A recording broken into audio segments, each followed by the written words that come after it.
हम अपने जीवन काल में पंच इंद्रियों के माध्यम से जिस तरीके की शिक्षा या ज्ञान का संग्रह करते हैं, उस ज्ञान की पहली और आखिरी गति 4 तरीके से हो सकती है। वह ज्ञान जो देखकर, लिखकर, पढ़कर, सुनकर पंच इंद्रियों से संग्रह किया हुआ ज्ञान हो, या फिर कर्म के आधार पर उपजा हुआ ज्ञान हो, या अनुभव के तल पर तोला हुआ ज्ञान हो। वो ज्ञान भले ही बाहरी, बाजारू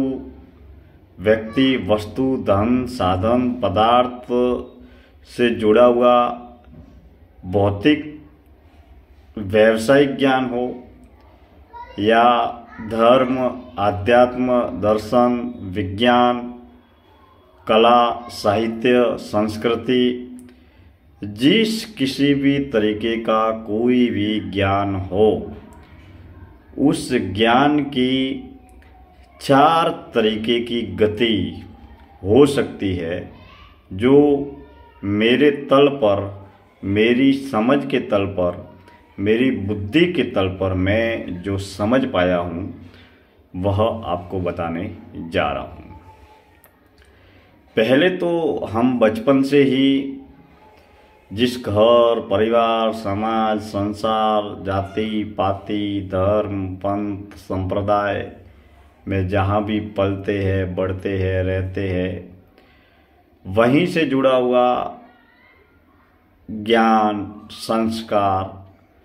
वाणी, शब्द, विचार, इन सब का संग्रह करते रहते हैं। इसके बाद में जब हम स्कूल में पढ़ते हैं, कॉलेज में पढ़ते हैं, तो स्कूल कॉलेजों के ज्ञान का हम संग्रह करते रहते हैं। फिर हम कुछ महान विद्वानों की पुस्तकें, कुछ वक्ताओं को सुनते हैं, कुछ उपदेशकों को सुनते हैं, तो उनको सुनकर, पढ़कर हम या तो उनका वही का वही जो ज्ञान है उसे ही प्राप्त करते हैं, या फिर महान लोगों ने, बड़े लोगों ने जो ज्ञान दिया है उस ज्ञान पर वो चले हैं। उस ज्ञान पर हम जब स्वयं चलते हैं तो फिर वह हमारा आचरण बन जाता है, कर्म बन जाता है, अनुभव बन जाता है। लेकिन आज की इस जीवन दर्शन यात्रा में हम बात ये कर रहे हैं कि हम बाहरी ज्ञान हो या भीतरी ज्ञान हो, जिस तरीके का जो भी ज्ञान हो, विज्ञान का ज्ञान हो, कंप्यूटर का ज्ञान हो, टेक्नोलॉजी का ज्ञान हो, कोई गाड़ी चलाने का ज्ञान हो, रसोई बनाने का ज्ञान हो, धर्म का ज्ञान हो, दर्शन का ज्ञान हो, आध्यात्म का ज्ञान हो, जिस किसी भी तरीके का वो ज्ञान जो वाणी, विचार, शब्द के माध्यम से प्रकट किया जाता है, उसकी 4 गतियाँ होती है। पहली गति ज्ञान को बांटना, दूसरी गति ज्ञान को बेचना, तीसरी गति मौन रहना, और चौथी गति विचार शून्य की अवस्था, तुरीय अवस्था या थॉटलेस की अवस्था, जिसमें न तो विचार है, न शब्द है, न वाणी है, न कर्म है, न अनुभव है। तो जिस व्यक्ति के पास जिस तरीके का ज्ञान, कर्म और अनुभव के माध्यम से हम संग्रह करते हैं, उस ज्ञान की, उस वाणी की, उस विचारों की, उस शिक्षा की 4 गतियाँ होती हैं। पहला, ज्ञान को बांटना, यानी कि हम लिख कर, पढ़ कर, देख कर, सुन कर, या तो वो ज्ञान है, या फिर भीतरी ज्ञान है, या बाहरी ज्ञान है, जिसे हमने संग्रह किया है, देखा है, सुना है, जिसे जन कल्याण के भाव से वाणी के माध्यम से बोलकर या लिखकर किताबों के माध्यम से बांटते हैं। तो वो ज्ञान बांटकर हम लेखक बन सकते हैं, वक्ता बन सकते हैं, उपदेशक बन सकते हैं, समाज सेवक बन सकते हैं, समाज सुधारक बन सकते हैं, लोगों को, युवाओं को, पब्लिक को प्रेरित कर सकते हैं, मोटिवेशनल स्पीकर बन सकते हैं। तो कहने का मतलब उस ज्ञान को हम बांट कर जन कल्याण के भाव से, निःशुल्क निस्वार्थ सेवा और जन कल्याण के भाव से प्रेरक जिस किसी भी तरीके के ज्ञान को बांट कर हम जन कल्याण का काम कर सकते हैं, समाज की सेवा का काम कर सकते हैं, समाज की सुधार का काम कर सकते हैं, क्योंकि हम ज्ञान बांट रहे हैं और बदले में कोई भी कुछ भी ले नहीं रहे हैं, यानी कि केवल सेवा कर रहे हैं निःशुल्क निस्वार्थ भाव से। यह पहली गति है ज्ञान को बांटना। दूसरी गति है ज्ञान को बेचना, यानी कि हम ज्ञान जिस तरीके का जन्म से लेकर करीबन 25-30 साल तक स्कूल कॉलेज में पढ़ते हैं और इसके बाद में जो भी ज्ञान प्राप्त करते हैं तो वो नौकरी, धंधा, रोजगार, व्यापार करने के लिए काम में आता है। तो जैसे कोई स्कूल का प्रोफेसर है, कोचिंग क्लासेज का टीचर है, वह उस ज्ञान को, जिस तरीके का कोई भी ज्ञान है, वह ज्ञान को बांटता है और उस ज्ञान को, जिस तरीके का उसके पास में ज्ञान है, उसे बेचकर वह विद्यार्थियों को पढ़ाता है। तो वो रोजगार करता है, व्यापार करता है और अपने कर्तव्य के निर्वहन के लिए धन की ज़रूरत को पूरा करता है। या हमारे जिस किसी भी तरीके का ज्ञान है, जैसे योगा क्लासेज है, ड्राइविंग क्लासेज है, या डांसिंग क्लासेज है, या सिंगिंग क्लासेज है, जहाँ पर गाना सिखाया जाता है, जहाँ पर संगीत सिखाया जाता है। तो वो संगीत के अलग अलग जो यंत्र है उनको बजाना सिखाते हैं, कोई नाचना सिखाते हैं, कोई लिखना सिखाते हैं, जैसे फिल्म इंडस्ट्री में कोई गीत लिखना सिखाता है, कोई अभिनय की कला सिखाता है। तो जो अभिनय या जिस तरीके की जो भी ज्ञान उनके पास में है, उनको दूसरे लोगों को सिखाकर, उन दूसरे लोगों को उसमें पारंगत करके वह रोजगार, व्यापार को प्राप्त कर रहे हैं या फिर धंधा कर रहे हैं। तो वो ज्ञान को बांटा जा रहा है। जैसे आजकल जितनी भी स्कूल है, कॉलेज है, कोचिंग क्लास है, तो वहाँ पर अध्यापक लोग उन्होंने जो पढ़ा है वो किताबों के माध्यम से, बोलकर, वीडियो के माध्यम से, कोचिंग क्लासेस के माध्यम से उस ज्ञान को, जो ज्ञान उन्होंने प्राप्त किया है, वह ज्ञान बेचते हैं। यानी कि जिस तरीके का उनके पास में अनुभव है, ताकि जिस तरीके से वो ज्ञान को बेचकर धन को प्राप्त कर रहे हैं, और उसी तरीके से उनके जो विद्यार्थी है या उनके जो सीखने वाले हैं वो भी भविष्य में उस राह पर चल सकें। और घर, परिवार, समाज, संसार में रहने और जीने के लिए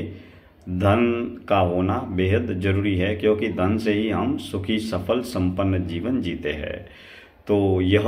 जो ज्ञान को बांटना, यह ज्ञान की दूसरी गति है। अब ज्ञान की जो तीसरी गति है वो है मौन रहना। यानी कि हम जैसे बहुत सारे आध्यात्मिक साधक होते हैं या बहुत सारे लोग हर तरीके का ज्ञान जानते हैं, लेकिन वो उस ज्ञान को न तो बांटते हैं न बेचते हैं, बस केवल मौन रहते हैं, किसी को कुछ भी नहीं कहते। उनके पास में बहुत सारा अनुभव भी होता है, बहुत सारा कर्म से प्राप्त अनुभव भी होता है, अलग अलग क्षेत्र में वो विषय के बहुत बड़े विशेषज्ञ होते हैं। जैसे बहुत सारे, कोई साधक है, कोई भक्त है, कोई ईश्वर के उपासक है, किसी को मौन का ध्यान है, ज्ञान है, किसी को ध्यान के क्षेत्र में बहुत भीतर की गहराई है, या किसी को किसी क्षेत्र में बहुत अच्छी पारंगत है। कोई जैसे हिंदी साहित्य का बहुत बड़ा साहित्यकार है, कोई बहुत बड़ा लेखक है, कोई बहुत बड़ा किसी विषय का बहुत अच्छा वक्ता है, लेकिन वह बिल्कुल कभी भी लिख कर या बोल कर उस ज्ञान को जग जाहिर नहीं करता है। वह केवल पूर्ण रूप से मौन रहता है, न तो लिखता है, न बोलता है, न पढ़ता है, न जिक्र करता है। वो जिस तरीके की जो भी बातें जानता है, जिस तरीके की बातों को वो उसने सीखी है, वो किसी को कुछ भी नहीं बताता है और उसका उपयोग भी व्यक्तिगत स्तर पर ही करता है या फिर व्यक्तिगत स्तर पर भी नहीं करता है। जैसे मान लीजिए कोई किसी ने ड्राइविंग की क्लास सीखी है, तो ड्राइविंग की क्लास के लिए वह खुद के लिए उपयोग करता है, बाकी किसी दूसरों को सिखाने के लिए या उस ज्ञान को बताने के लिए नहीं जाता, क्योंकि वो उसके जीवन की वास्तविक व्यक्तिगत ज़रूरत है और वो जानता है और करता है, दूसरों को सिखाता या दिखाता नहीं है और उसको ज़रूरत भी नहीं है। तो वो इस विषय में बहुत पूर्ण रूप से मौन रहता है। जैसे हम भी हमारे जीवन में बहुत सारी बातें जानते हैं, लिखना, पढ़ना, बोलना। हर व्यक्ति किसी न किसी कला में, साहित्य में, संगीत में पारंगत होता है, लेकिन वो उसकी ज़रूरत होती है तब उसको इस्तेमाल करता है। जैसे कोई नृत्य करना जानता है, तो नृत्य करने वाला कोई आवश्यक थोड़ी है कि हर किसी को नृत्य सिखाने जाएगा या नृत्य कैसे किया जाता है बताने जाएगा। वह व्यक्ति स्वयं नृत्य जब भी ज़रूरत होती है और करता है और उसके बाद में भूल जाता है। और कई बार ये तो ठीक है, नृत्य तो देखने वाली कला है, इसके लिए दिखती भी है, लेकिन ऐसा बहुत सारे ज्ञान के विषय विशेषज्ञ जिसके पास में कर्म भी होता है, अनुभव भी होता है और किसी विषय के बहुत अच्छे विषय विशेषज्ञ होते हैं, विद्वान होते हैं, लेकिन वो मौन रहते हैं और किसी को कुछ भी बताते या जताते या दर्शाते दिखाते नहीं है। यह ज्ञान की तीसरी गति है, यानी कि उनका ज्ञान केवल उनके पास ही रहता है और फिर वह उनका जब जीवन समाप्त हो जाता है तो उनका जिस तरीके का छोटा बड़ा जो भी जैसा भी भीतरी, बाहरी, बाजारू, सांसारिक, पारिवारिक, सामाजिक जो भी जैसा भी ज्ञान है वह ज्ञान उन्हीं तक सिमट जाता है और ख़त्म हो जाता है। फिर ज्ञान की जो चौथी गति, जहाँ तक मेरे को समझ में आता है, हो सकता है मेरी चूक भी हो सकती है, ज्ञान की चौथी गति है कि जो व्यक्ति भक्ति में, पूजा में, उपासना में, मौन में, ध्यान में बहुत गहन गहराई में पहुंच जाते हैं। ध्यान के माध्यम से, मौन के माध्यम से, अष्टांग योग जैसे यम, नियम, आसन, प्राणायाम, ध्यान, धारणा और समाधि, ये अष्टांग योग में सबका पालन करते हुए मतलब जो समाधि के तल पर पहुंच जाते हैं या जो तुरीय अवस्था के तल पर पहुंच जाते हैं या जो विचार शून्य अवस्था में पहुंच जाते हैं, जो शून्य हो जाते हैं या कभी कभी अपने जीवन में बिल्कुल पूर्ण रूप से आखिरी अवस्था में शून्य की अवस्था को प्राप्त करते हैं, थॉटलेस्ट की अवस्था को प्राप्त करते हैं, जहाँ पर वाणी ही नहीं खत्म होती, विचार भी खत्म हो जाते हैं। यानी कि वाणी का मौन ही घटित नहीं होता, वहाँ पर मन का मौन भी घट जाता है। तब वाणी, विचार, विकार,